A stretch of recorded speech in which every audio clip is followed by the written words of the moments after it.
Bismillahirrahmanirrahim. Selamat siang teman-teman yang aku sayangin. Assalamualaikum. Barusan saya mendapatkan kabar duka dari keluarga saya yang ada di Palembang. Ada uak saya yang temporary sakit itu, sakit parah, kemudian dibawa ke rumah sakit. Kemudian alhamdulillah sembuh, tapi ternyata beberapa hari kemudian, yaitu hari ini, dikabarkan tadi meninggal dunia. Innalillahi wa inna ilaihi raji'un. Ya, saya berdoa semoga Allah Subhanahu wa taala mengampuni dosa-dosa wak saya, itu Wak Mulyati binti Cumi. Dari sejak beliau almarhumah akhir balik sampai dengan meninggalnya sekarang, ya Allah. Mohon maaf ya kalau saya agak nggak konsen hari ini teman-teman. Cuma kembali saya mengingatkan pada saya pribadi, terutama mengingatkan diri sendiri dan juga teman-teman yang menonton channel YouTube ini.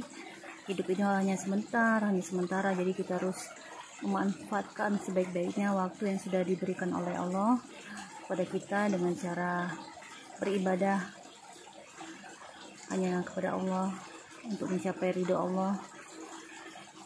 Carilah sebanyak-banyaknya pahala maupun amal soleh sebagai bekal di akhirat nanti, karena nggak ada yang lain. Yang penting itu di dunia ini hanyalah untuk mencapai ridha Allah ya. Caranya ya banyak, dengan cara mengerjakan semua kebaikan maupun amal soleh tadi, beribadah yang wajib maupun yang sunnah, dan juga ya misalnya bersedekah dan lain-lain sebagainya ya. Oke, mumpung saya masih bisa fokus ini menjelaskan mengenai anggrek, I will try to explain the orchid in front of me here. This is Epidendrum stamfordianum with variety of green or alba. Jadi di depan saya sekarang adalah anggrek Epidendrum stamfordianum ya, dan bisa dilihat warnanya adalah hijau. Jadi ini bisa dibilang dengan varian hijau ataupun lebih tepatnya varian alba, karena rasanya nggak ada ya varian hijau. And this is coming from the species coming from the Mexico, Guatemala, Belize, and other countries surround. Dan dia merupakan spesies yang berasal dari negara-negara yang ada di Guatemala, Mexico, dan lain-lain yang ada di sekitarnya. And it's supposed to have a fragrant flower, but today I cannot find any scent yet. Jadi semestinya dia wangi guys. Tapi ini udah berapa hari mekar ya, walaupun belum mekar sempurna.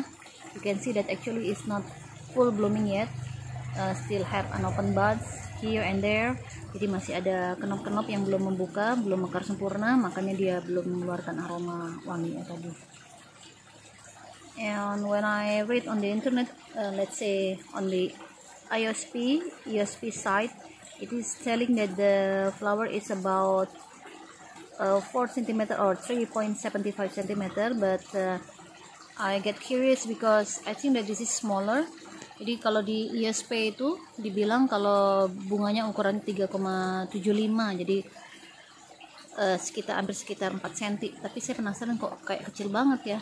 That's why I'm taking this ruler here and I'm trying to show you the real size of the flower here. It's only about 3 cm. Jadi saya penasaran kok kalau 3,75 kok kayak besar banget ya, sedangkan depan saya ini bunganya kecil-kecil. Jadi tadi ketika melihat penggaris, perbandingan bunganya dengan penggaris, bisa dilihat ukurannya cuma sekitar 3 cm ya. Tapi bisa juga terjadi guys, jika pohonnya udah lebih besar, ada kemungkinan bahwa bunganya juga akan berukuran lebih besar ya. I think that it's possible to have such a bigger size of the flower only if the plants is also bigger. Jadi kalau semakin besar pohon, kemungkinan bunganya akan juga ikut semakin membesar ya, walaupun bukan membesar yang langsung double size gitu guys. Alright, what we love about this species is because it has such a multiple spikes in one inflorescence. Jadi biasanya anggrek Epidendrum stamfordianum alba ini disukai, ataupun varian stampot biasa, Disukai karena dia memiliki cabang bunga yang banyak ya. Jadi dari satu tangkai bunga dia punya spike kita ataupun tangkai bunga yang ke arah sini, kemudian tiba-tiba kita bisa melihat ada cabang lagi, another spike here and also here and there. Semakin besar semakin besar pohonnya tentu akan memiliki cabang yang lebih banyak lagi. And the name of Stamford is coming from the orchid enthusiast from England, which is Mr. Stamford. He is an orchid collector or orchid enthusiast around 18th centuries, and someone also said in around 19th century. Jadi ada yang bilang pada abad ke-18, ada yang juga bilang pada abad 19 ya. Jadi kurang lebih begitu deh. And I bought it. It is using this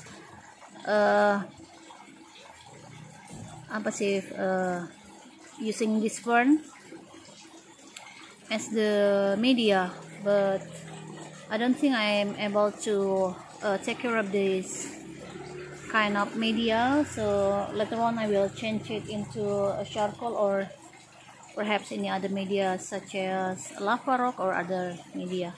Jadi kalau pakai pakis seperti ini saya nggak bisa guys, karena biasanya memang suka banyak jamur putih-putih di bagian bawah potnya ya. Jadi nanti bisa diganti nanti dengan arang aja ataupun yang lain, misalnya mungkin pakai lava rock, karena saya ingat di kebun itu masih ada beberapa karung lava rock dan juga media-media lain.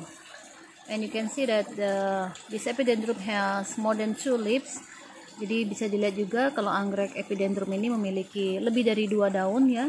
Di satu tangkainya itu di satu batangnya ada bisa 1, 2, 3 ada beberapa daunnya. Semakin tinggi tentu dia akan menghasilkan daun yang lebih banyak lagi. Okay, I'm still quite sad here. Saya masih sedih, masih ingin banyak-banyak berdoa lagi untuk wak saya tadi. Ya, doa yang dipanjatkan ya tidak lain hanya agar Allah mengampuni dosa-dosa wak saya. Itu aja yang bisa kita lakukan ya. Jadi kalau menurut Ustaz Danu, jangan deh kita baca surat tertentu di Al-Quran, misalnya surat Yasin, surat Al-Fatihah dan segala macam itu, karena insya Allah itu baca-bacaan yang tidak diniatkan dengan lillahi ta'ala ataupun bukan tujuannya untuk mencapai ridho Allah, itu nilai pahalanya 0, insya Allah seperti itu guys. Jadi kalau dibilang saya ngawur ya silakan aja tonton tausiah Ustaz Danu. Saya hanya berusaha memberikan informasi dari yang tausiah yang saya tonton ya. Jadi semua bacaan itu harus ikhlas lillahi ta'ala dan hanya untuk mencapai ridho Allah, bukan untuk mengirim doa ke sini, bukan untuk minta kaya, bukan untuk minta sehat dan lain sebagainya, tapi hanya untuk mengharapkan ridho Allah. Jadi kalau berdoa untuk mengirimkan doa kepada almarhum ataupun almarhumah dari keluarga kita tercinta, tentu ya panjatkan aja dengan menggunakan kata-kata dalam bahasa Indonesia, ataupun mungkin kalau ada doa-doa di Al-Quran yang teman-teman tahu ya silakan. Tapi untuk lebih afdol, biar kita lebih mengerti, lebih meyakini, lepaskan saja doa tersebut dalam bahasa Indonesia. Mohon ampunkan dosa-dosa dari almarhum atau almarhumah dari keluarga kita tercinta. Oke, itu aja guys, semoga bermanfaat. Mohon maaf jika tidak berkenan dengan kata-kata saya ya, terutama yang berhubungan dengan keluarga tadi. Mohon maaf sekali lagi. Itu aja. Sekali lagi ini dia Epidendrum Stamfordianum with variety of alba. Thanks for watching. Bye.